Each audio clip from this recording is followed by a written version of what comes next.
Nabulabog ng sunog ang mga taga-barangay Balingasa sa Quezon City kaninang madaling araw. Live mula sa Quezon City, may unang balita si James Agustin. James, natukoy na ba ang pinagmulan ng sunog?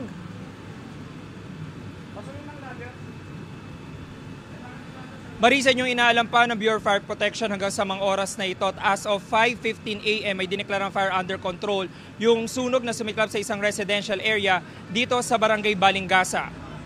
Mag-alas 4 na madaling araw kanina nang binulabog ng sunog ang mga residente ng Guyabano Street dito sa Barangay Balingasa. Mabilis na kumalat ang apoy sa magkakadikit na bahay. Itinaas ng Bureau of Fire Protection na ikalawang alarma.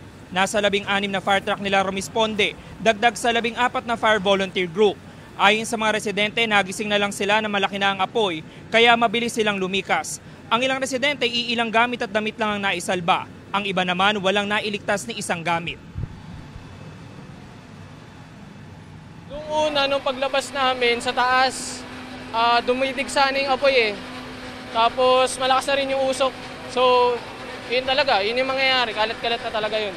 Ginawa namin, lumabas na kami. Niligtas na lang namin sarili namin. Wala kaming gamit na nailigtas talaga. Totally zero kami talaga. Lumabas na kami kasi like materials, may tatakot kami baka umabot sa amin talaga yung apoy.